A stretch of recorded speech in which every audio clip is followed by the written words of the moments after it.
What up, though? We in the building, y'all. Game Time Audible is in effect. I am your boy Big E, Eric Buckner. And of course, my man over there to the other side of me is the one and only sports guru himself, Hugh Lee. What's going What's on, up? Hugh?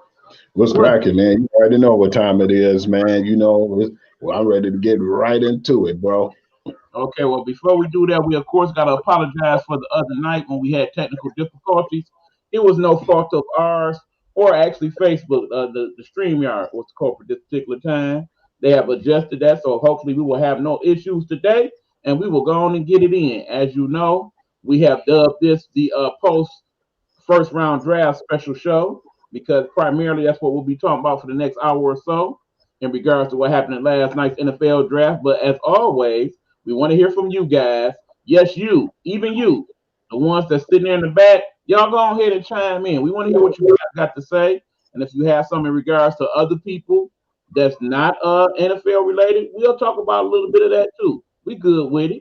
So y'all make sure y'all chime in and do all that. In the meanwhile, like I said, if you was just getting in and you see that we popped on and didn't know or wasn't expecting it, it's all good. Come on, join us. We're gonna take a quick commercial break while you get situated, and when we get back, we're gonna get into it. Round one NFL draft, starting with pick number one. You already know who that was, but yeah, we'll go from there. But at any rate, Hugh, you ready, man? You ready? Yes, sir. I Let's know do it. when it comes to football, he always ready. You see, he got his jersey on and everything.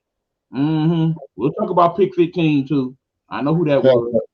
But anyway, yeah, we'll be back. Game Time Audible, y'all. You know what it is.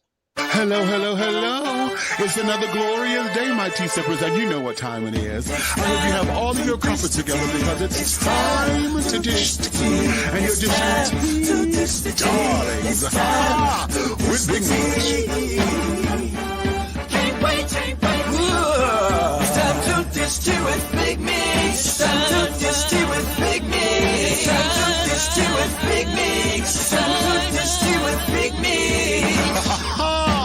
Darling.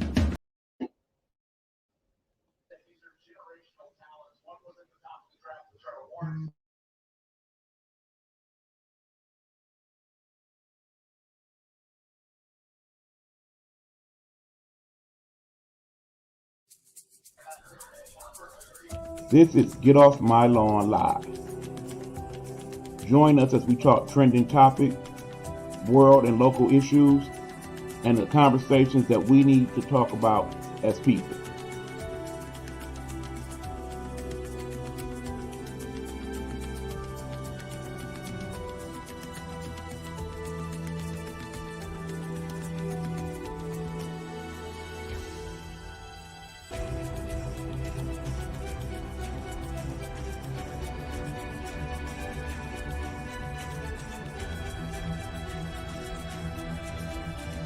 Get Off My Lawn Live is a Nighthawk Network presentation.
said that you can win? And who said it's too late to try again? 'Cause if you're breathing, and that's your cue, God's not through using you. I choose life. I choose life. I choose life. I choose life. Get back up again and dream. Fight for your destiny. I choose life. I choose life. 'Cause life comes with so many changes. At times it feels like you're never gonna win. But hold your head, look to the sky. My God will never leave your side. I choose life. I choose life. I choose life. I choose life. What up, y'all? We are back. Audible in the building. I am again your boy Eric Buck. That is the sports guru Hugh Lee. We talking NFL draft first round. It went down last night. The number one pick in the draft was who? You already know who it was, man. Nobody else is going to bust this man. Mr. Trevor Lawrence, Clemson University. 6'6", big arm, can run, read defense as well. Obvious first pick. Let us move on. Yep, ain't no discussion there, man. I give them an A because they knew what they wanted and they got him. Bottom line, if he's not a Hall of Famer or All-Pro in the next 5 years, I don't know what might be one. It'll definitely be some type of injury-related something. Based on the talent alone, done deal. All right. Pray for his health. Take it from there, Hugh. Number 2 in the draft, New York Jets, man. They went after Mr. BYU, man, Zach Wilson. I was a little iffy on that one because it was weird to me because you guys didn't really give Sam Darnold a chance in New York. Not only did they not really give him a chance, they shipped him off, and then you go after another quarterback after having him as the second pick overall before. So I just really it was a question mark on that one for me. I gave it a B-. I can't give it a B-. I got to give the pick a C. You know, according to the talent evaluators, he definitely was an ideal number 2 pick in terms of quarterback from what they saw with everybody else. I've seen him play at BYU. I wasn't overly impressed. Yeah, he got an arm. Yeah, he can scramble a little bit himself, but nothing showed me anything to where, okay, this is now our franchise quarterback. At best, they should have kept Darnold, went ahead and drafted him anyway, because more than likely, whatever pick they had was going to be available then anyway, and he would have been available then. So, if anything, you didn't put the organization back a couple more years. And the fact that you didn't change enough to front office personnel, et cetera, the Jets basically looking like the Lions of New York. I mean, I don't care who they would have picked. I don't think it would have mattered. I'm not just impressed with them as an organization, period. Because they always get talent over there, man. They be one of the teams that you look at in the free agency every year, but do those guys go over there and produce? No. So we can move on from that one. Yeah. Okay. Let's move on. Number 3. Trey Lance. South Dakota. No, I'm sorry, North Dakota State kid. Following after Carson Wentz's footsteps. Let's hope it's not really him following after Carson Wentz's footsteps, because most of those guys in that draft is not even on their teams no more collectively. But well, his pick right here, you know, that one was the one that actually really bothered me, because of the fact is, I know if Jimmy G wasn't your answer, But why didn't you get rid of Jimmy G before then? Now it's in a situation where you might have to keep him. It's going to be like Aaron Rodgers all over again. His pride and his feelings hurt, and now you stuck with a disgruntled player. I feel like in this case, if they would have got rid of Jimmy G, I would have probably gave him a higher grade, but I gave him a C. Here's the problem I'm having, and I get a pick a C minus. Key points is one. North Dakota State, they don't play nobody. We know they don't play nobody. Two, the fact that that young man basically had 1 year worth talking about in terms of his play. Yeah, granted, in that year he had like one interception and many touchdowns. He shows the ability to scramble, good arm. Clearly, they're thinking the type of quarterback that they had before, a young man by the name of Colin Kaepernick, not quite as tall, but some of those same attributes, thinking that he might be the next Mahomes, perhaps even. That being said, I don't think he was the best fit for them organizational wise. The quarterback that I felt was basically got drafted later on in the round. We'll talk about him. But overall, I'm just not overly impressed with that pick. I think they could have did better. I wouldn't have been mad if they would have picked who the Lions end up picking at number 7, and we'll talk about that in a minute. But overall, you basically pick somebody that's not going to be ready to play right away. You got Jimmy G basically looking over his shoulder for the next year. And of course, with him being injury prone, it's possible you may have to play that young man before you're ready. So yeah, it could get real ugly. Okay, hold on. We got comments. What up, H2? What's up, H2? All right. We got Brother Tillman checking in. Nobody wants Jimmy. Hey bros, love y'all. Love you too. Right. So yeah, let us move forward. Number 4, who we got? What you thinking? Kyle Pitts, Florida native, man.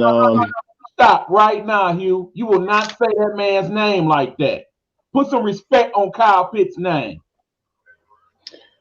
Kyle Pitts, actually, man, definitely got to put some respect on this man's name due to the fact that first tight end in history to go this high in the draft, and not only that, this guy's a weapon. You can't use him just as a tight end, man. He got a wide receiver body, man. They just basically have so many ways that you can use this man. And I think that he was one of the best overall prospects in this draft. Yep, this is true. Brother, tell me, some quarterbacks play better under pressure. They better hope that one of them. But going to this pick, I love this pick. I love this pick. I just hate that he got picked by the Falcons. Reason being is because in the end, if he's not going to be utilized correctly, you are wasting this young man's talent. I mean, I've seen him play. He the truth. Basically, imagine, if you will, Calvin Johnson, not quite as quick, but stronger. And he has the type of body type to where you hit him, he ain't going down that easy. But yet, in the same token, he is quick enough to where your average linebacker type scenario, you can't check him with that. He gonna be trucking folks, okay? As far as cornerbacks, the smaller cornerbacks, yeah, y'all better look out because he coming and he ain't trying to go out of bounds. He's trying to run you over. He is that type of player. I love this pick. I just hate that the Falcons picked him because I don't think they're gonna utilize him the way they need to. This basically is a young version of Gronk in that you can use him, get 10 to 15 catches a game. He is a game changer. And I know they're not going to utilize him like that because of the receiver core that they have already. Agree. Man, because when you got Julio over there, man, it's still rumblings right now. They take the calls on him. Hopefully he still be over there. But then I know the issue is right now, before June the 1st run around, they got to get their cap space under control. Yep. So needless to say, I'm giving this pick an A minus, not because of the talent. It's A talent, but just bad placement. I mean, unless of course you're going to trade Julio Jones, in which case this makes more sense. Yeah. Mine's still up in the air with that one, man. I wanted to give them an A, but I'm gonna go with that B plus due to the fact that they don't know what they're gonna do with Julio. They're all getting calls on him. They're in trouble with the cap space, and I just really feel like you said, I wish somebody else would have picked him, man. Like any other team but that team because they're always in issues there, man. And that organization, most of those guys besides Calvin really are starting to get on the older end of things. So yeah, we'll see how that work out. But yeah, I would have loved to gave that an A, but a B plus due to the fact that he's in the area where I just don't really trust their quarterback and the stuff around him too. Not saying that the offense not gonna be good, but I still don't trust that defense neither. They're very suspect. They could have Absolutely. put that on a defensive player, maybe. It's tonight all about the draft. It don't necessarily have to be H2. Like I said, if you got some things to implement in regards to some of what we're talking about, we will discuss that. But primarily, yeah, we will be talking draft. So let us move forward. The next pick in the draft was number 5, and the young man they picked was who? You? Mr. Jamar Chase, man, he had like a reunion with his former quarterback Joe Burrow from LSU. I think this was more of a comfortability pick. I actually like the pick though. He was the best out of all of them as far as most of the wide receivers. I think he was number 2 still.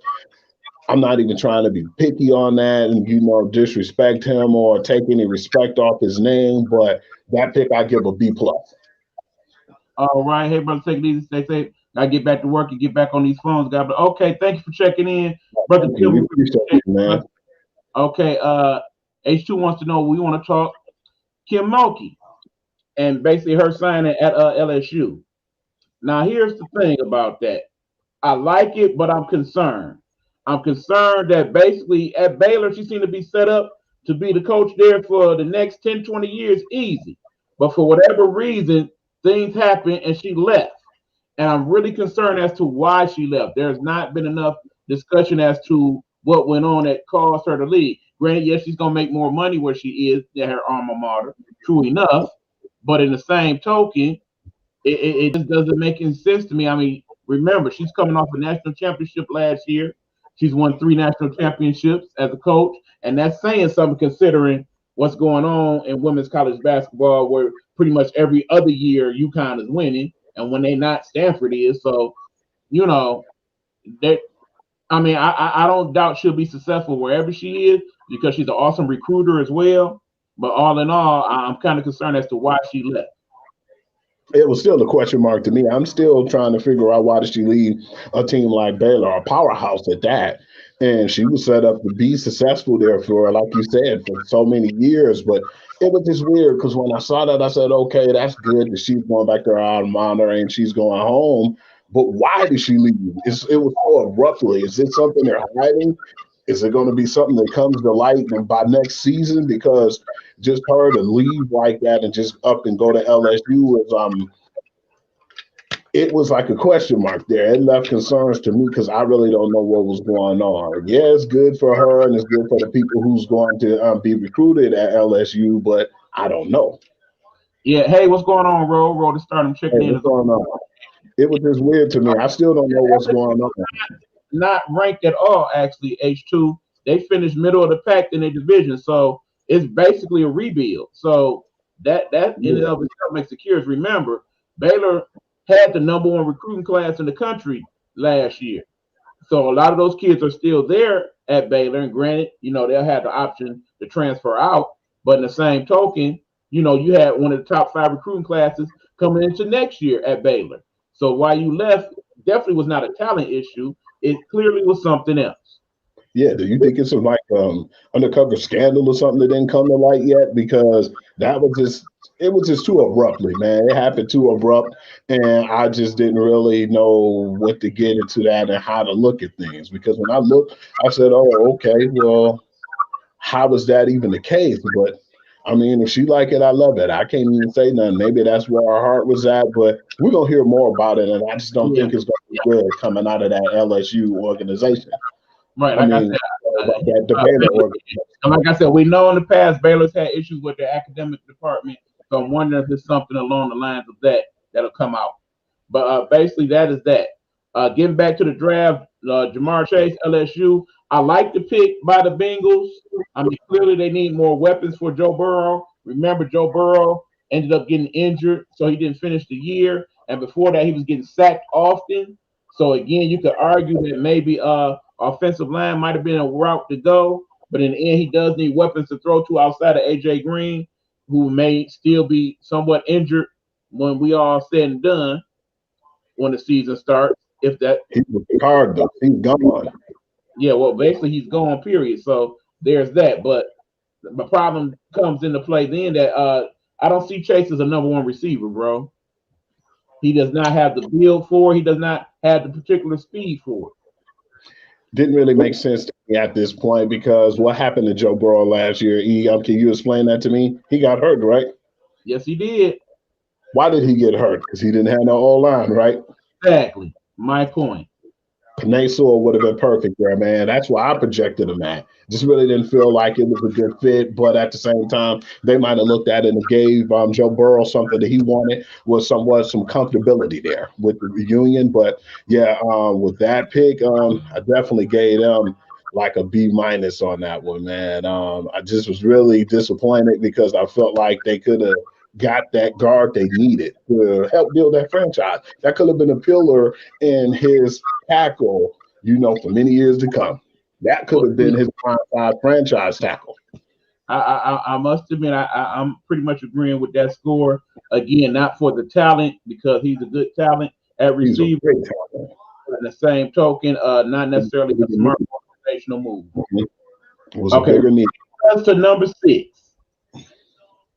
Number 6 Man, with the Dolphins. my Bama boy started to come off the board, man. Jalen Waddle.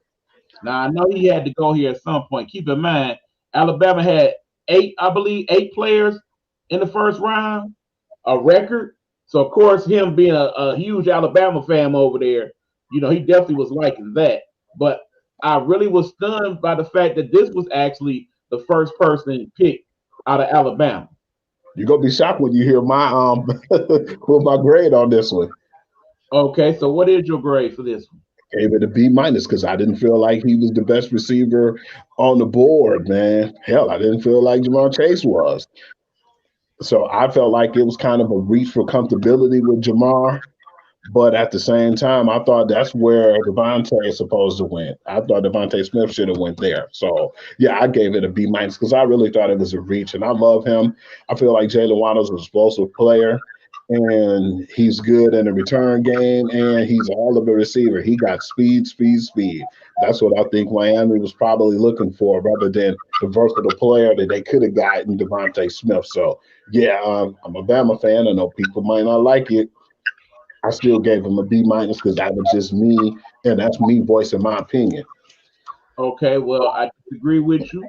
I get to pick a C. Basically, is he a receiver? Yes. Is he a good receiver? Yes. Is he a game changer? Is he like the Tyreek Hill that they wanted to compare him to last night? Hell no. Hell no and hell no. I'm not buying that. I mean, keep in mind, you got to remember, these two particular receivers, that being he and your man, Devontae Smith, they were not, I repeat, they were not the number 1 or the number 2 receivers at Alabama. They pretty much played a backseat to the 2 receivers that was in the draft last year. So they were the 3rd and 4th receivers on that team. It just so happened, okay, Alabama, yep, Alabama's Alabama. So you know that. So yeah, they got it. And again, look at some of those games Alabama played last year. Blowouts, routes, basically just here you go, I'm going to throw it, run up under it and catch it. And that's pretty much what that was. And particularly with Smith, he had several plays like that where it's like, okay, just go get it. And because the talent they was playing that particular week wasn't so good, it was simple. I think we're going to find out about him and Waddle that they are good receivers, but not quite the greatness that people preach them out to be. So, yeah, based on that. I know Waddle's going to be great, man. No, actually, let me rephrase that. I think Waddle's going to be an exceptional receiver, but I think Devontae Smith will be great eventually, but he just needs to put some weight on. I think until he get that weight on and start to get that NFL strength and then, put that with his speed if he can. I think that he'll definitely be one of those receivers that you'll be looking forward to seeing every Sunday. I don't think that he would just be somebody that you will pass up on or just think he'll be average. I think he could be above average. But Waddle, I'm not really too sure about that. I say above average, yes. All pros and Hall of Famers. I'm not sold on neither one of them as far as that go, or Chase for that matter. But okay, now people, here we go. Let me answer this question first. How did HBCU and no HBCU players have been picked so far? H2, perhaps maybe in the second First or third, round. but the first round there was no HBCU people picked in this particular part of the draft. Okay, going to you, Hugh. Number 7, the Lions picked, and who did they pick? Man, they picked the offensive tackle for Jared Goff, Mr. Panay Sewell, Oregon. No, that's where you're wrong, sir. I'm not saying you're wrong about the pick. Yeah, clearly that's who they picked. But no, that pick was not for Jared Goff, okay? Jared Goff, I believe, is the placeholder here. I say that Hmm. 2 years of Jared Goff, unless he shows to be the number one pick that he is supposed to be.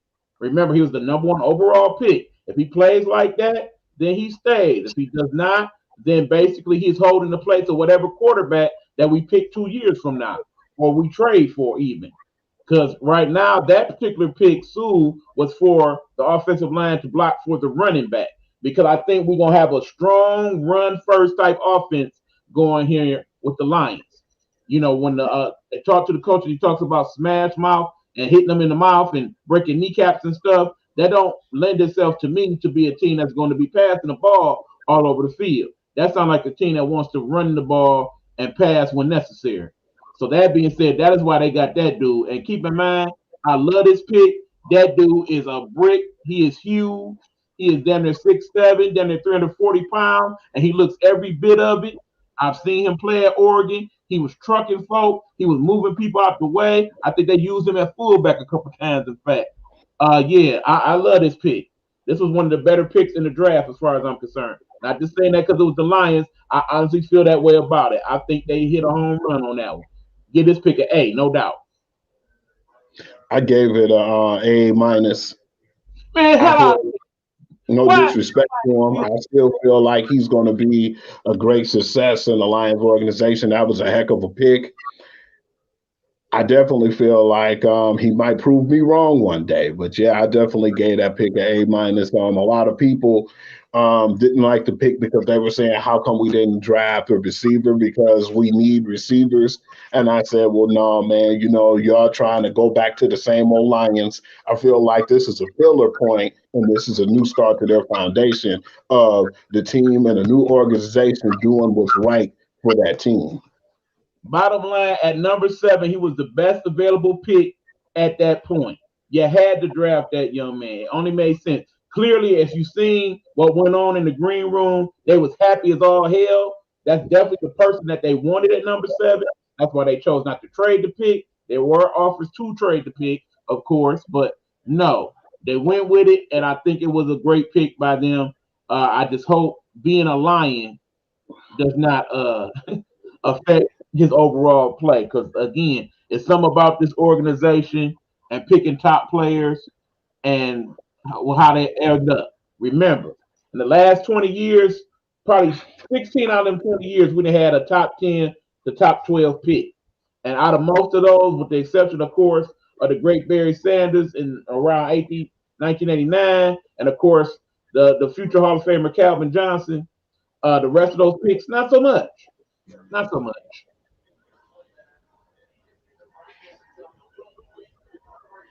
Say something, man. Say something.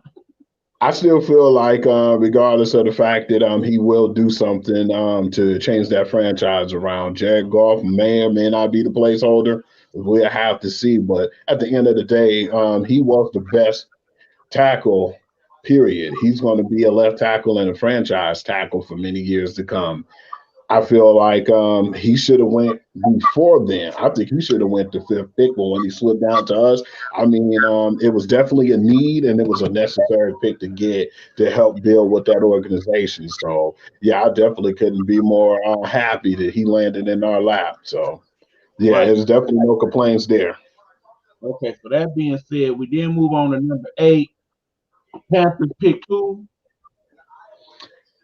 J.C. Horn, cornerback, South Carolina. Oh Bad. no, J.C. Horn was 8. Yes, that's where we at. Mhm. Bad pick, Carolina. Bad pick. I I, thought that with that one,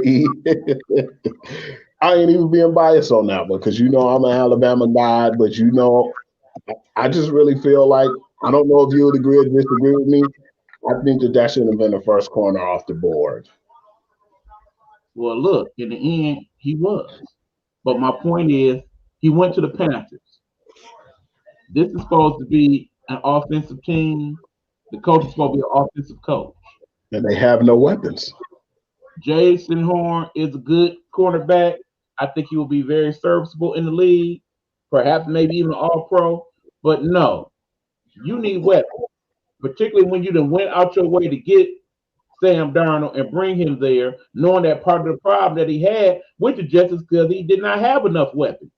So here you are picking at 8, and you pick this cornerback, not a game changer cornerback, not somebody like a Palomalu or somebody along those lines. He's just basically the best cornerback that's on the particular draft board. There's nothing about his play that was like, oh, we got to have this guy. He's a game changer. Our defense will be that much stronger because of him. So based upon that, I felt like, no, y'all should have went with one of the receivers or perhaps even one of the running backs that went later on in the round. He definitely was a shocker there because I said, okay, man, I thought that they was going to draft another or get a receiver for Sam. Like you said, it don't make sense to put him over there. Did not have any weapons. Some of the guys even left the free agency. You have DJ Moore, but then I think they might still have Robbie Anderson, if I'm not mistaken.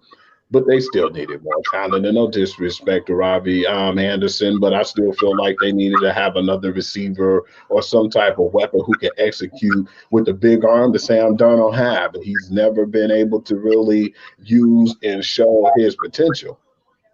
Bottom line, they right back in the draft lottery next year around that same number. So See, I I thought they give did it a C. nothing to improve with that pick. Nothing at all. I give it a bad C minus. A bad C minus. Okay, what we got next, you? With the number 9 pick, Denver Broncos picked Alabama's Patrick Surtain the second.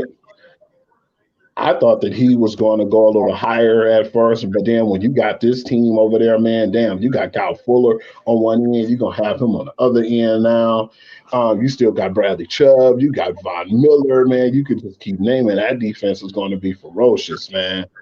I feel like at this time they don't really need the receivers. They got some really solid receivers over there. I think they picked the best person that fell in their lap and was definitely a need to definitely help out with Kyle Fuller over there because after they got rid of Bouye, I just didn't feel like they wanted to go with anybody else but a cornerback, which I feel like that was a good grade because not just because he's from Alabama, but I gave it an A because it was a good need because it fell in their lap and it was a good need at the position. I say you gave the A because it's Sertan. He came from Alabama. In the end, it's a No, pick because I think so, Hugh. I think so. You biased to your Alabama people. Don't lie, Hugh. I didn't give some of the guys good grades. Well, great grades. Like I could have gave them all A's, and it just wasn't necessary at the time. We'll see. All right, hold on. Do you think Aaron Rodgers announced that he was leaving the Packers messed up the draft? No, I do not. In the end, I think this is what we're looking at. I don't think Aaron Rodgers is going nowhere, first of all. Let me say that. I think that he will be back with Green Bay. Hmm. I think he will, however, dictate as he planned for it to do what the Packers do with these next few picks, because I think that's and him saying that outright to the media. Keep in mind, because he said it to the media, not necessarily to management. It's him saying, "Look, get me some damn weapons." The reason why we lost last year in the playoffs because I did not have enough weapons to work with. If you don't give me no weapons, I'm gonna keep being disgruntled and talking crap and talking about being on Jeopardy and all that. That is why. it got to the point it got so bad that I be a night. It got so bad with him now that they were saying that Aaron Rodgers was saying when he talked to this agent, he wanted to get the San Francisco deal. I don't know if you was aware of that. He wanted to play in San Francisco. Yeah. He wanted them to take the deal, and he wanted to leave. They got to the point where they told them there's no way, we're not even going to consider trading him. Get that out your mind. He wanted to go and pursue that trade, and he wasn't too happy. And they wanted to give him a rinky dink contract. They didn't really want to give him the extension that he wanted, and they wanted him to decrease his salary. And he said that's not going to happen. Oh I no. think there's so much stuff going on over there, man, and it's just really starting to ignite. And it all started with the Jordan Love pick. We thought for sure that he was going to get a receiver or somebody to come over there and join him and be a part of that arsenal. And I think the team after them did get a receiver. So I just didn't feel like that suited well for them because they didn't get the pieces that Aaron Rodgers wanted last season. And we'll talk about this season too. But we'll once we get to their pick, we'll discuss that. Okay, but yeah, bottom line is he not happy, and I don't think it's just that pick. I don't think him and the coach ain't really gelling as well as they could either in regards to certain things. So I think that comes into play also. But let us move on. Number 10, Devontae Smith went to the Eagles. Love it. Love it. They was looking for him all along, man. Remember they was tanking for this guy. They really wanted to get a good receiver over there because they didn't have anybody who they felt was good enough to actually compete. I mean, don't get me wrong, Deshaun Jackson is that guy, but when he's ever on the field, he's more of a smaller, explosive receiver, but he can never stay healthy. Justin Jeffries, he had his days, man. I mean, Alshon Jeffries, let me take that back. Mhm. He was always injured. Not saying he wasn't explosive because when he was healthy, he was one of the best receivers to play the game. I think this was a good pick because it was a need, and I think that's something that they were looking for all along. He just happened to fall down in the draft because people were saying that his height was one of the big issues, and definitely his size. But I give him an A on that one. Like I said, I get the pick A. I honestly think that if it hadn't have been him, they would have just waited at number 12 and picked the receiver anyway. But since Yeah, both receivers got took up, basically everybody was thinking that more of the quarterbacks was going to go that early in the round. That's why they went ahead and moved up to get him. So they definitely wanted to get a quality receiver. Again, I don't see him as being a number one receiver, but I definitely see him as being a quality number two receiver with the caveat that he gains about that good 20 pounds of muscle that he needs to be not injured. Uh, Being that small in the National Football League lets you got that explosive Tyreek Hill type speed. Yeah, more than likely you're gonna get lit up. Okay, Hugh, who we got next, man? with the number 11 pick, Justin Fields. He went to Chicago, the Ohio State native. I see you wiping down your face, man. You don't seem like you was happy with that pick at all. Come on, Hugh. I felt like with this pick, I think it was more of a gimme pick, and they were showing their desperateness right here. They were really desperate. They were going after, the guy, Russell Wilson, and it didn't pan out. So then they end up going after who? Andy Dalton. That was the worst thing that could ever happen, man. They were like a laughing stock of the NFL. So they look like, man, we have to get somebody. And I felt like this was kind of a reach. I thought he was going to be one of those guys that you could get like later and like closer to the end of the round, like in the 20s. So I gave the pick myself B minus.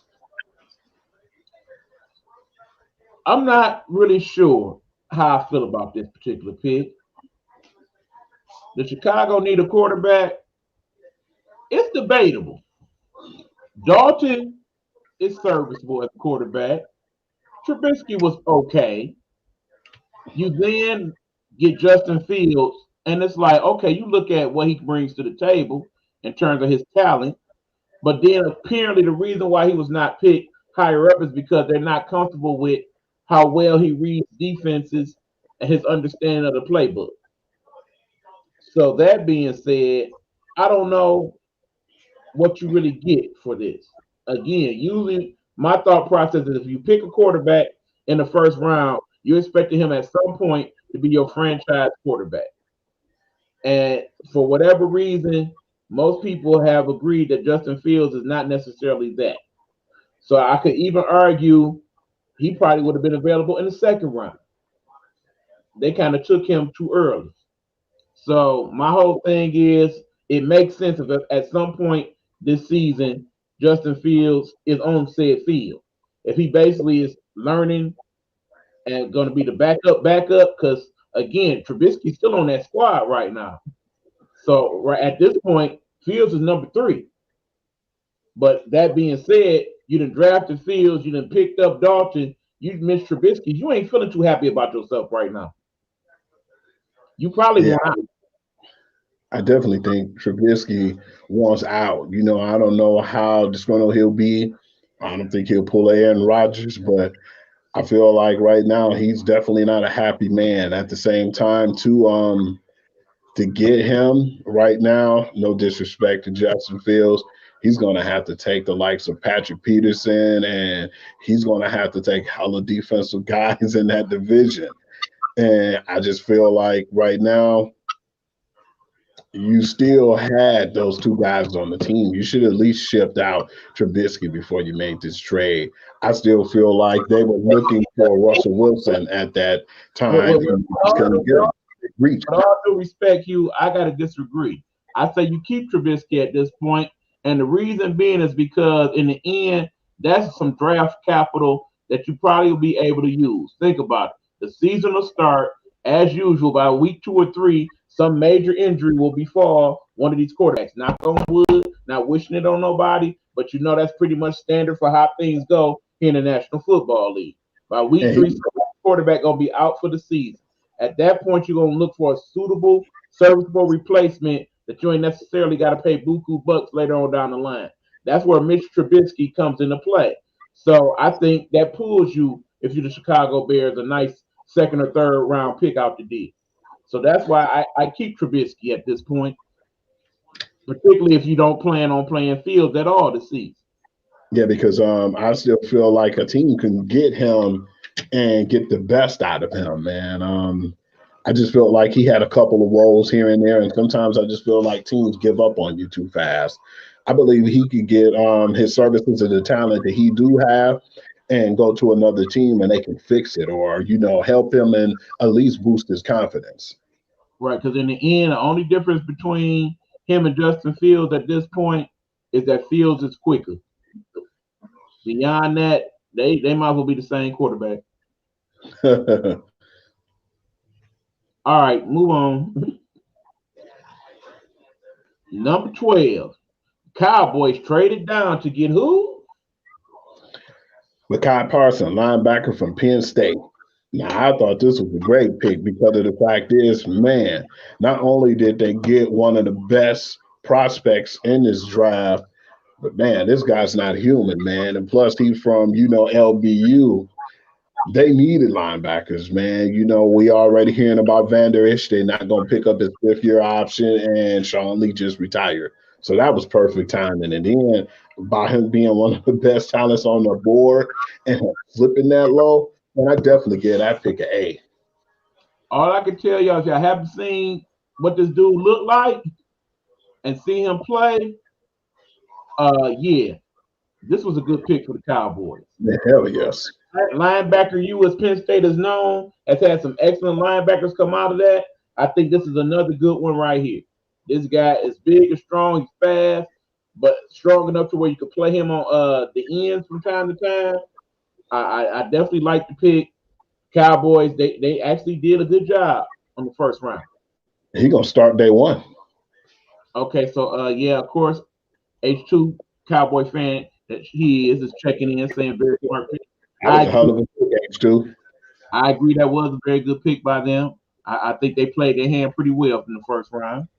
Let's see. The next pick we got Rashawn Slater, the offensive tackle for Northwestern. He's That from was Northwestern. also a very good pick for them. You trying to check your young quarterback. Yeah. This dude is massive, not quite as big as Sue, but still a very big dude. Very good offensive lineman. I ain't mad at that pick. I give it a strong B. Me neither, man. That definitely got to be for me too, man. We on the same page on this one.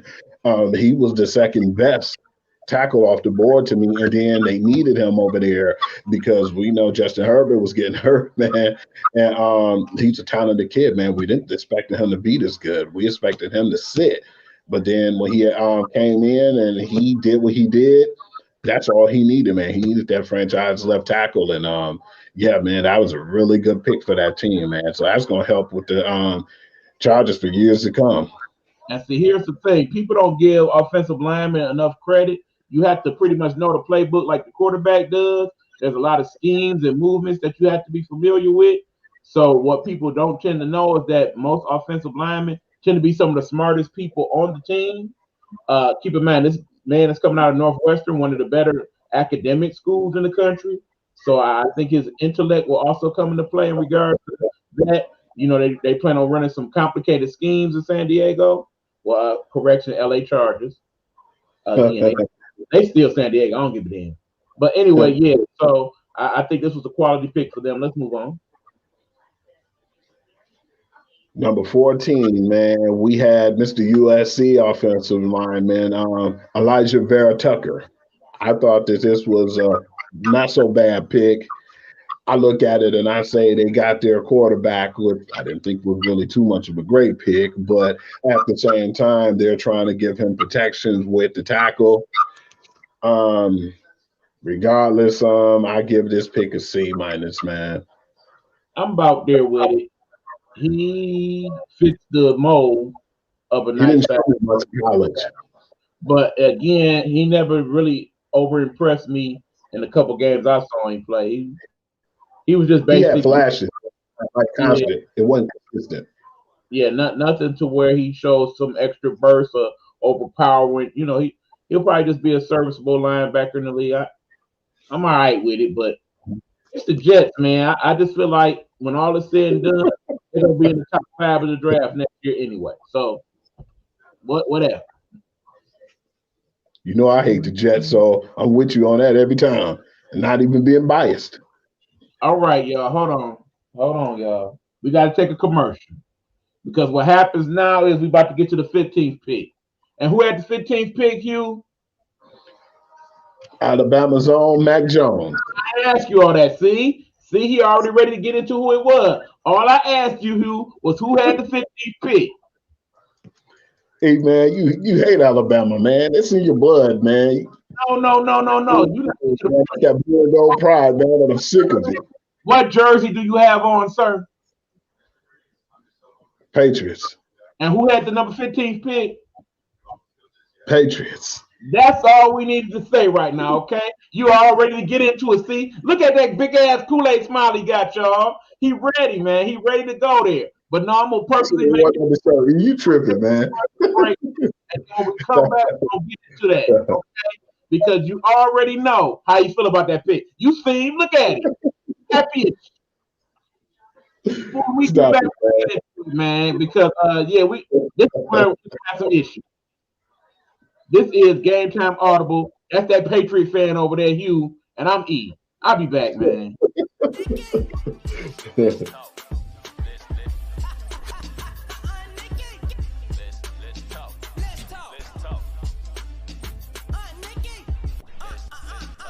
One.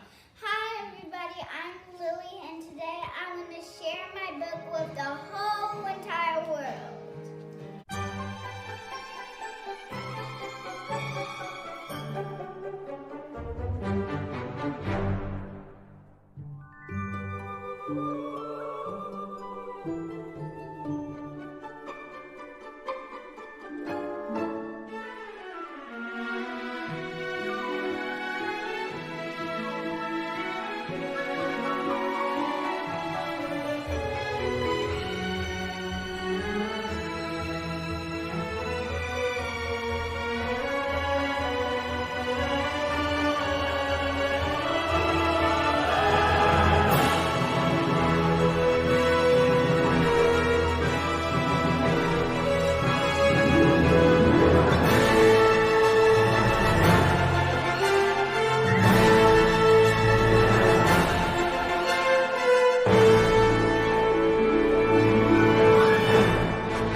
on this adventure to the aquarium with me. Bye at the bottom of the screen to see where you can buy the book. And make sure you don't forget to like and subscribe and give this video a thumbs up. And make sure you subscribe to my YouTube channel. Yep. The youngest working person in the Nighthawk Network, Liliana Corsi. Get her book. Read it to your children. They will love it. So, Lily. Yes, of course, Miss Lily. Shout out to Auntie Nikki's grandbaby. But anyway, y'all, we back to Gametime Audible here with the New York Patriot. Just say New York, man.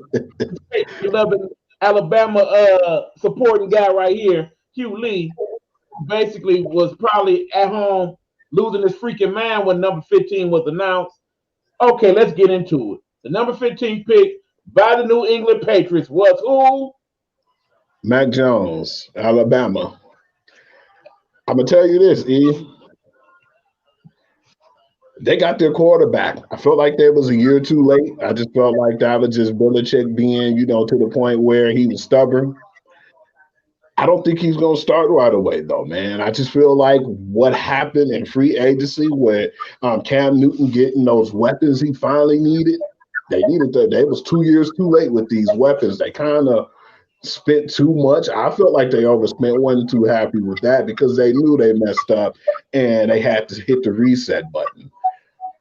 By him not going to start right away, I feel like he had one really good solid year as a quarterback. He needs to sit behind Cam, man. But they do have a quarterback now. They didn't have to reach for one. A lot of people said it was a possibility it was going to be in San Francisco between him and Trey Lance, and he ended up falling in the Patriots' lap. I give this pick a B because a lot of people would have been like, oh, Hugh, you didn't give him an A. How come? It could have been a B minus. I just didn't feel like right now they could have reached for him.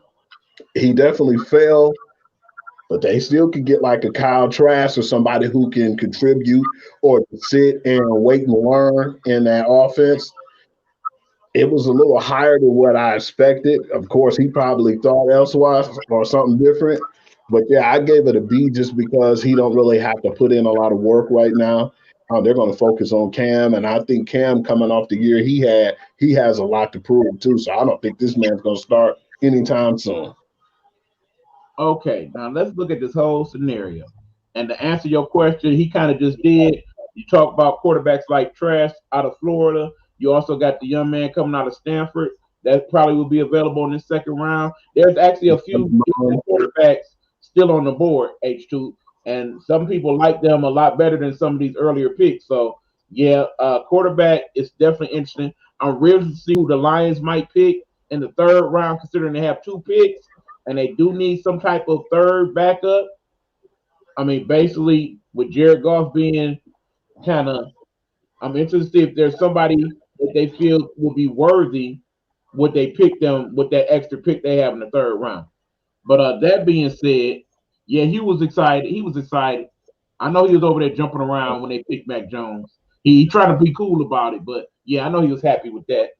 But here's the thing, y'all. I give the pick a C. I give it a C because in the end, Mac Jones is now placed in a very difficult position because they expect that dude to be the next coming of the GOAT. And that's a lot to put on any quarterback. Particularly, that's supposed to have this great upside that Mac Jones has in terms of being a pocket passer that's very accurate in the pocket and what have you. I mean, does he have the build to be quarterback? Absolutely. The arm strength, all that, yes. But is he going to be able to deal with the pressure of being a New England Patriot? Keep in mind, Cam Newton is Cam Newton. He's going to play. He'll do good. The Patriots will probably be at least 8-8. Pretty much when his contract is up with the Patriots, Cam is done. And more than likely, when that's done, he is done. Go ahead, rest, young man. You done made your money. You might be a fringe Hall of Famer at best. But in terms of Mac Jones, good luck, buddy. Keep in mind, him himself was happy as spit You should have seen how fast that man ran up out of the damn green room, snatched that hat off the damn thing. Like, yeah, that's what I'm talking about. Y'all played me. Y'all beat me 15. I'm gonna show you. So yeah, he got that little chip on his shoulder, but he ain't got that Tom Brady type chip. Oh hell no, and I don't think he's gonna be able to handle a lot of that pressure neither. It's pressure over there. Being Definitely. the Tom Brady for the next 2 or 3 quarterbacks they may get is going to be a rough one. So yeah, was it a smart pick for them? Clearly, but is it going to be a pick that overexcites me? Or we got our franchise quarterback? See, We'll see in a few years. yeah, okay. Look, we got to speed this thing up, man. Let's go. Who's next? Zaven Collins, he's from Tulsa. Don't Cardinals care. picked him. Don't care. I gave him a B minus. Unimpressed. C minus. Played nobody. He just basic lineman. Unimpressed. Next. Alex Leatherwood, Alabama. Now That's hold. Now hold on, y'all. Yeah, I know it's another Alabama person, but no, this young man right here, I seen him play. The Raiders just stole one. This gonna be a sleeper pick, y'all. This dude is big as fuck. First of all, check out a picture of that guy. He is huge. Okay. Second of 6'6". all, I seen him work. That dude was plowing people. He is massive. If he does the work in the weight room, yeah, they got them a pick. I like that pick very much. I gave that one a strong A minus. I gave it a B. It was good because they replaced Trent.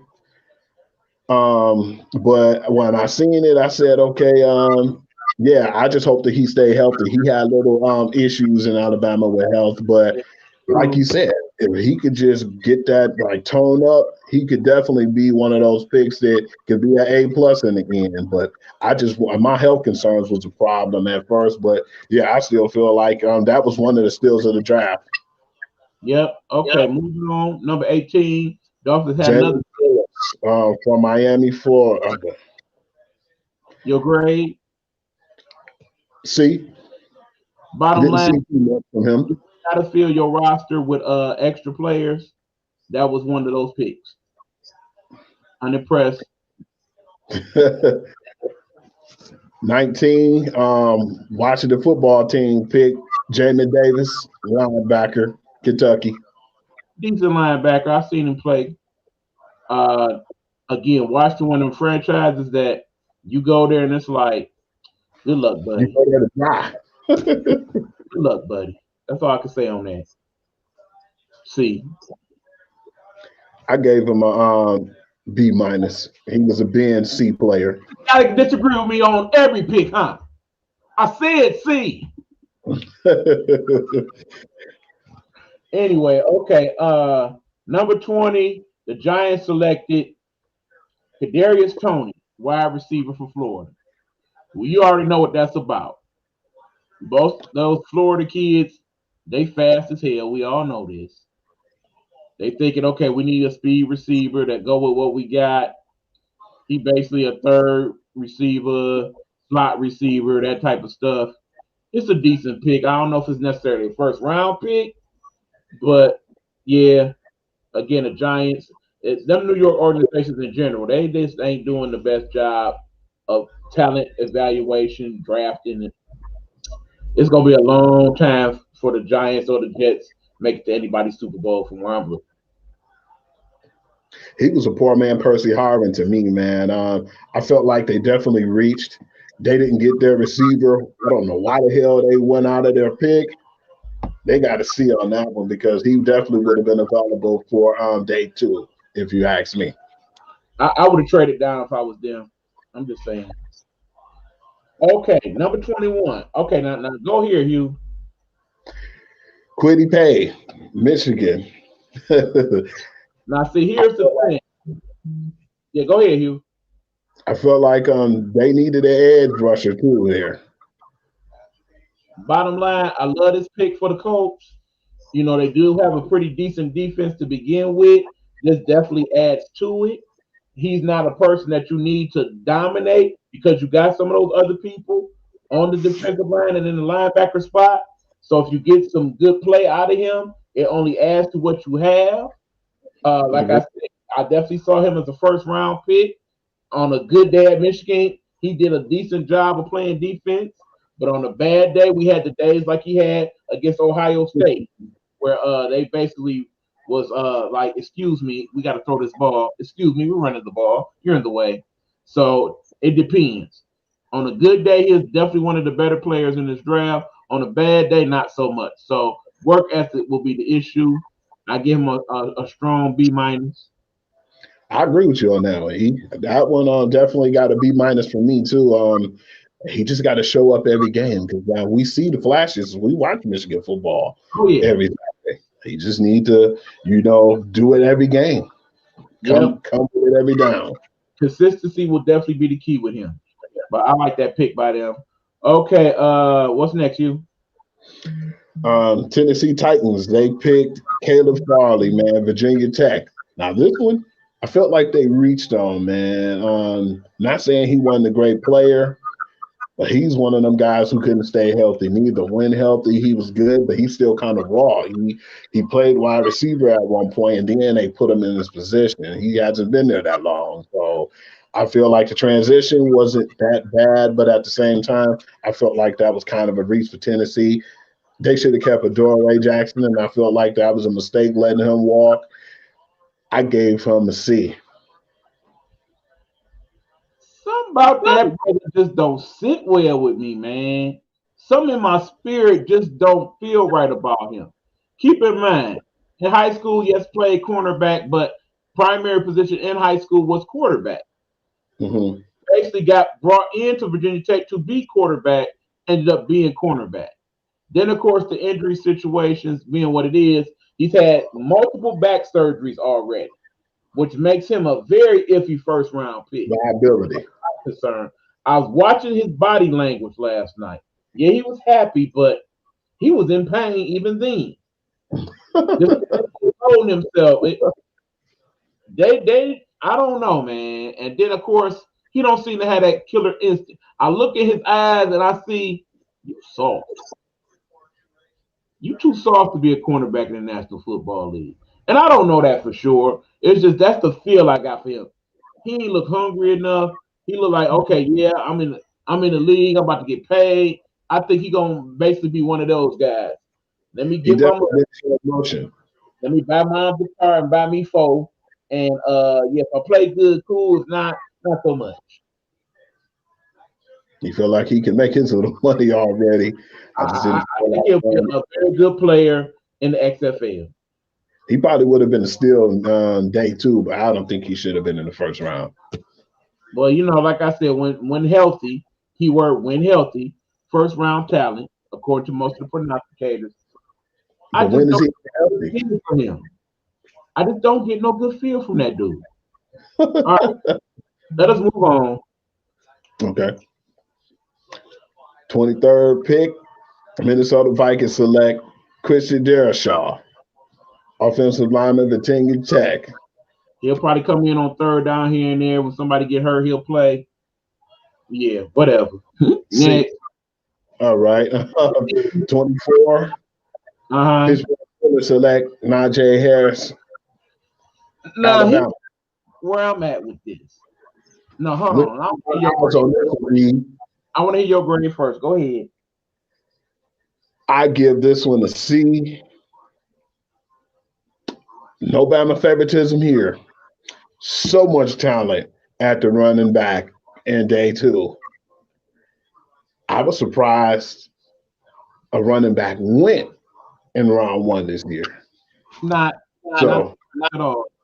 Not surprised that Pittsburgh took a running back. Bottom line, the I corner thought they reached though in round one. ever since Bell left, no, the replacement, not the answer. The young man out of Pittsburgh whose name is escaping me right now. But no.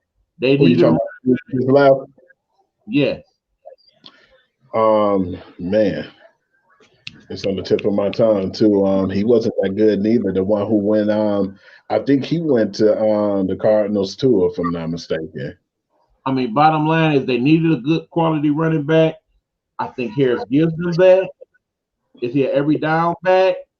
That might be questionable, but I still say it's enough of a good move where I gave them a B for that because I think that was definitely a position of need. They got good receivers. Ben,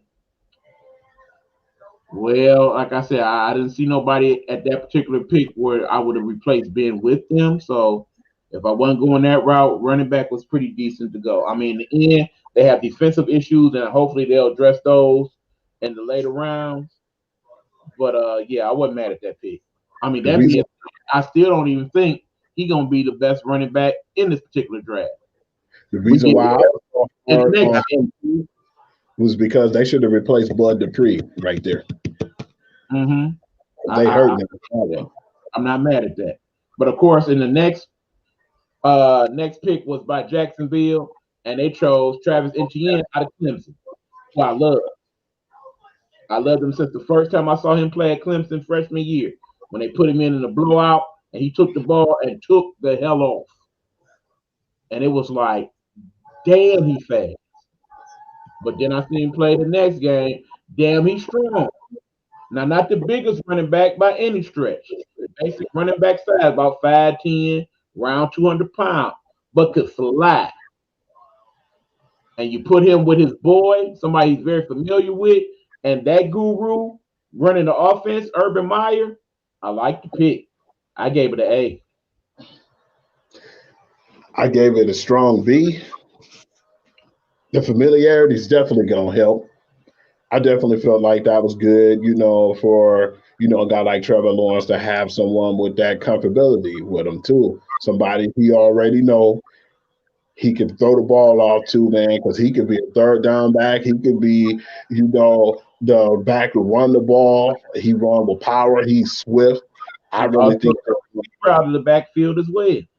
man, he's a great man. I was mad because I thought that it should have been a flip flop, man. I thought that he should have definitely went to Pittsburgh because Absolutely. that would have been definitely like the second coming of Le'Veon Bell. I like I'm saying, no disrespect to Najee. I think he's a great running back. I just didn't feel like he fit the Steelers, man. I thought Travis Etienne was the better pick at that time. I think that would have been a better pick for Pittsburgh also. But that being said, it ain't like they got a booby prize in Pittsburgh. They got a good running back. I think it works out for them. Okay, He gonna get his pound back. we almost there, y'all. We're getting near the end of this thing. At number 26, Cleveland Browns select Greg Newsom II out of Northwestern cornerback. I thought that he was okay. I didn't think he was one of the better ones. I feel like they looked at it like, well, yeah, we're going to get him because he was like probably a need. I didn't really think he was a need. I thought that they needed more of a versatile linebacker, So with the pick, to get it all out the way right now, I gave it a C. D, they botched it. Don't be wrong. 27th pick, we got from Minnesota the wide receiver Rashad Bateman. Now, let me tell y'all something. This man's going to the Baltimore Ravens, okay? Bateman, out of all those receivers, is probably the most underrated of all of them. That dude was a big game player. He made some big time catches at Minnesota. He is an all-weather wide receiver, which is something that is underrated in regards to a lot of these receivers that we're talking about that got picked before him. They played in warm weather climate. Most of the National Football League is played in climates not so good. He's going to Baltimore where the weather can be, you know. And then, of course, that division, you got Cleveland, weather sucks. Mm-hmm. Pittsburgh, weather sucks. Cincinnati, weather sucks. All outdoor stadiums. So you obviously want somebody that is comfortable with playing in inclement weather. And he has excellent hands, by the way. So that's definitely going to come into play when you're dealing with your boy Jackson, who is not the most accurate of passers, but basically can get it to you on a rope if you can make people miss, which he can. And after the catch, I think will also be a very key with him because he is very good after the catch as well. I think he may be one of the steals of the first round. So yeah, excellent pick by the Ravens. I give it an A. Yeah, definitely give them an A on this one. This kid's 6'2", 210. He's fast, he's strong, can catch the ball, and he was just to the point where he was under the radar. They should be definitely happy they got this pick because he's going to be a big physical receiver that Baltimore doesn't have neither. H2, y'all got something special coming to Baltimore. When you see him play, I definitely think you're going to like this kid, sincerely. Right, because like I said, I like these other kids that went at wide receiver. I think he absolutely could be a number one receiver with the Ravens. He has that type of talent.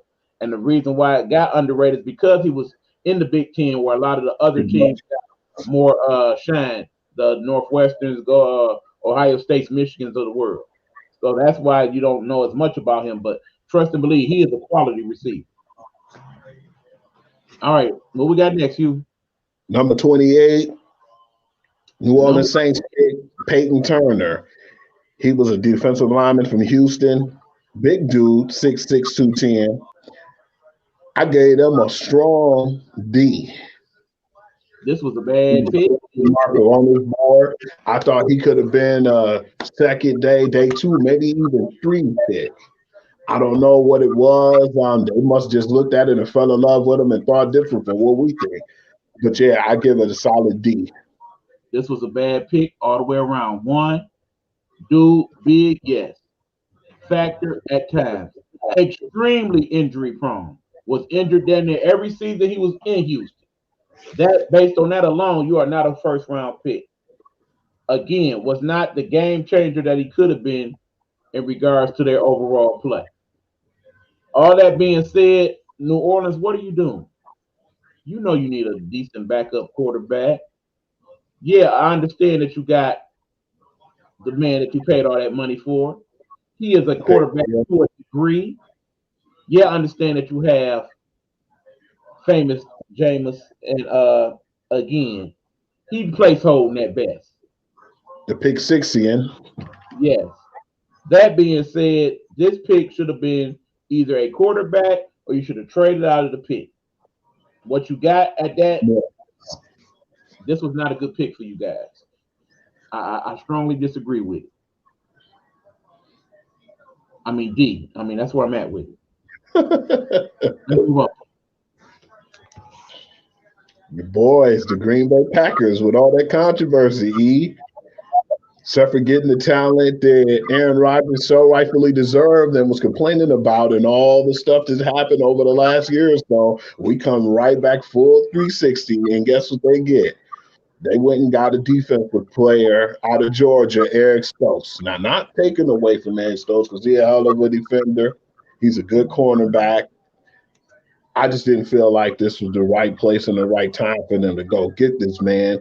Give Aaron Rodgers some damn receiver help. Give him some type of help, man. Only body he really could depend on is, just one receiver. I mean, not the Valdez Scantling or Aquemini St. Brown and none of them guys, man. I just feel like they should have did better at that, man. They should have got him more help, and I think a receiver would have been perfect there. And it's kind of like it's blasphemy. It's like they're mocking Aaron Rodgers right now. You have arguably not only a person who is going to be a Hall of Famer, but one of the better quarterbacks of all time. When his offense is set and he is running the show, he can run up a scoreboard with the best of them. Bottom line, you had a serviceable defense. You know what the problem was last year. You know why you lost that playoff game? You did not score enough points because you did not have enough weapons. The man is more weapons. In the end, this should have been some type of offensive pick of some sort. Wide receiver, tight end, running back. Hell, I wouldn't even be mad with an offensive tackle or two. But all you got to do is blatantly pick a defensive player and piss off that much more after you know what was said days before. Green Bay, what the hell was you thinking? All you got to do is double team Devontae Adams, man, and if you can double team him, that's the game for the most part. And You slow down the running game, and there it Aaron is. Jones, yep. Because Aaron Jones and Devontae Adams can only do so much. So yeah, that was just really poor decision making, man. So I Not to understand mention, why everybody want to leave. Stokes probably was a second round pick at best. He was not overpowering to me. He is not the biggest of cornerbacks. He is not the most strongest quarterbacks. His tackling is not all that great. Uh, I don't like this pick. This probably was one of the worst picks in the first round. You ready to move on? Let's move on, man. Number 30 selection was the Buffalo Bills, and they select edge rusher out of Miami, Gregory Rousseau. I wasn't mad at it. I wasn't overly thrilled about it, but I wasn't mad at it. He's not going to be that bad either, man. You already got the people over there, man. They didn't really have many needs. So, he's going to sit behind somebody or he's going to get reps, but he's not going to be constantly in the game. They're going to have him as a rotational player, which he's going to seem to fit in when need. And basically, right now, this is a young, big kid, man, who's going to learn from some of the better defenders in the game. He's a big kid, too, man. I give it a C at best. I say they did their thing. I mean, in the end, at this point, the Bills are drafting to fill the roster because you got to have some depth. I mean, in the end, they still a playoff team. They probably will be a playoff team again this year. The quarterback's only going to get better. The receiving core is about where it needs to be. I definitely see them picking somebody to kind of add to that mix in the next couple rounds. But they just basically stockpiling some extra talent on that team. So considering it's that late in the round and you got all the playoff teams at that point, I wasn't mad at it. You know what's funny too? He's crazy as it sounds. He could be a next year A, depending how they develop him. So yeah, he still got time. All right, what we got next, man? We almost home, y'all. Next, we have the Baltimore Ravens at 31. They end up getting the Penn State edge rusher Jason Awul. Not a bad player. Wasn't at all. Big guy, got some good feet on him. Made things happen. I know when they played Michigan, he definitely was disruptive in regards to what we had going on. Considering that this was the pick and who picked him, I wasn't mad at it. I gave it a strong B minus. Yeah, I gave it a B minus, man, because come on now, he's from Penn State, man, and he's only gonna get better to me. Yeah, like I said, they don't need him to be all of that right away. So in terms of them being in that position where they had the extra pick, good developmental pick, I ain't mad at it. So then, of course, that leads us to the last pick in the first round, which was what? The defending Super Bowl champions, Tampa Bay Buccaneers, select Joe Tryon. Joe Tryon was an edge rusher out of Washington. He's a really big kid, 6'5", 262. I still feel like with the talent they have over there, because they got all the guys back again to try to, do a repeat. He's going to probably sit around and he's going to be one of those rotational players on the team right now. I don't really know where he's going to be at right now. He's still kind of raw to me. But like you said, with some of these teams, they don't really need that many picks or they don't need a lot of talent right now. They're just boasting up the roster, man. And I'm trying to plug in just in case if needed. I gave it a B. Well, look who's checking in. What's going on, guys? Say just smoking my meds and checking in. We appreciate you checking in. Appreciate you, Stan. I find it interesting you check in at this point, knowing that in the first round, the Chiefs had no first round pick, and we just talking first round. So how convenient, cuz. But in the same token, I said in terms of the Bucks or the Chiefs at this point, I don't see any picks making them no better or no worse at this point. They could have did anything with this pick. I wouldn't have had no great issue with it. Remember, they do have all 22 players returning for Tampa Bay in terms of their starters. So anybody they picking pretty much is just going to more or less be somebody to add to the stack. I think it's the same in the case of the Chiefs. In terms of their starting lineup, they pretty much set for the most part. Maybe in the Chiefs' case, you might want to pick up an extra lineman or two for depth since they had injuries at offensive lineman. And, of course, they had a couple people opt out as well. So that plays into that as well. Shout out to my uncle. I see him checking in also. Overall, I say the first round was pretty interesting. Wasn't as many trades as I thought it would be. Didn't many quarterback moves get made the way I thought it would. But overall, it's some good talent in that first round. I see some teams make some good moves. Other teams not so much. I actually expect it to be better in the second round this evening. Keeping in mind that Jacksonville got two more picks, Miami got two more picks in the second round. So I'm interested to see what they're gonna do with those. Um, there's still some good people left on the board. So what do you think, you? It's gonna be real exciting, man. Day two, man. They actually, to be honest with you, they just started too, man.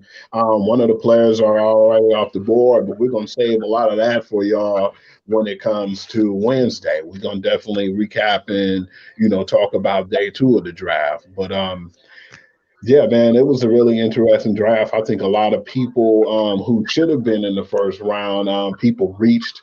And I think the day is going to be just as exciting, probably even more exciting, because I just don't feel like some of the teams really did their homework, or maybe they just fell in love with the player, when they got the one on one with them. I just don't feel like it was enough in the first round to really say what's going to happen. A lot of these guys might be bust material. So, yeah, And let's see what goes I on. gotta be honest, I kind of feel like that too about it. That since now they decided to stretch it out and make it a 3 day event, they look doing too much. I much Yeah, rather set it up to where you basically do the first couple rounds the first day and knock out most of the rest that second day, and them last rounds or two don't even bother televising because more times than not, just throw them across the screen. a lot of those players don't even tend to make the team, let alone be any impact. So I ain't mad at that. But yeah, I'm interested to see how it plays out. Like I said, still some good people on the board. Waiting to see what my stupid Lions do with these extra picks they got, and we'll go from there. Yes, sir. So, yep. That being said, we about to call it a show, y'all. We thank y'all for checking in. We appreciate you. We will be No, back next week. We will be back talking about all the sports, not just football. We'll be talking baseball. We got some good things going there. NBA getting closer to the playoffs. We'll definitely get into that. Of course, we'll have the rest of the draft and what happened there. If anything happens with that Aaron Rodgers situation, for instance, we'll talk about that. And anything else that happens between now and then. The final word is on you, Who. What you got to say, man? Do your y'all thing. already know what time it is, man. Thank you for checking in on our draft day, results and the grading. Step on over to that broadcast peer to the game, man. I do what I do on that site, man. I'm gonna just go ahead and put out everything you need to know. When it's going on right now with the draft and even after, man. And I'm gonna do it all the way until next Wednesday before the showtime, man. I basically stay on there and just put everything I could on there to make sure that y'all updated, and I try to put the best news possible, man. Sometimes if you want to, go ahead and leave a comment or two, man. And, let me know that you really appreciate it, because I definitely like the transition, and I like to hear the people talk and give their opinions as well. So yeah, click on over on Pure to the Game on Facebook, man, to check me out. And of course, you guys know that if you have any comments in regards to the content, what we're talking about, more stuff you would like for us to talk about, things of that nature, by all means, you are to hit me up here on our website email address, which is nighthnetwork313 at gmail.com. That is nighthnetwork313 at gmail.com. Now, keep in mind, in the weeks to come, we will actually make it to where you may be able to call into the show. In order to do that, you have to be a VIP member of the Nighthawk Network. How do you do that? Well, one, you basically sign up in Facebook and let us know that you want to be part of the Nighthawk Network. Send me a request to that page, and we will make you a member of the page. And then, basically, if you want to have the VIP number, we will inbox it to you so that you can call into the show and let your opinion be heard in that way. And we will have that number specifically and only for VIP members of the Nighthawk Network. So if you're looking to be one of them, by all means, hit us up in the chat and let us know, and we will make that happen for you. With that being said, we're about to get up out of here. Thank you, Hugh. Appreciate you as always, brother. Most definitely, man. Thanks to all of you who have tuned in or who will tune in the after broadcast to come. Keep in mind, folks, you can catch all the shows, whether they be this today's show or what happened Wednesday, what have you, on the YouTube under Eric Buckner Nighthawk Network Detroit. You can catch all past episodes of not only this show, but also my show, Get Off My Lawn Live, which will return Tuesday for the season finale. In the season finale, we will talk about the future of the Nighthawk Network as well as the future of Get Off My Lawn Live, along with a couple other things that's going on in the world at the time. Okay, I'm grandfathered in VIP. Yeah, you already know. We'll definitely be sending you the number. Cause that's pretty much Most definitely. H2. You already know as well. So yeah, those two are given. And anybody else that chimes in on a regular basis, more than likely you just go ahead and hit us up, and we'll go ahead and send that out to you. But any last words, Hugh? Thank you, man. And see y'all later, man. Have a blessed day and stay safe out there. That ain't what he really wanted to say, y'all. He wanted to say, "Go Bama, go Patriots." You know, look at it, look at it. See, look at him. So I'm around too, baby. Yep. So yeah, let him get back to the draft because you know he ready to go ahead and see that. I myself, I'm hungry as shit. I'm ready to go get some. So yeah, that being said, we up out of here, y'all. Till next time. You already know what it is. We got to go there like we always do. Like my man Stan Mason tell y'all, life is not a Trump rally. Wear your damn mask. I'm tired of the lockdown. I'm tired of being in the pandemic. Do what y'all got to do so we can end this, okay? Right, we got to do much better. Exactly. So yeah, y'all, we out. Game time. I was E. He was Hugh. This was the show. Y'all know what it is. Love, peace, and Afro Grease. We out.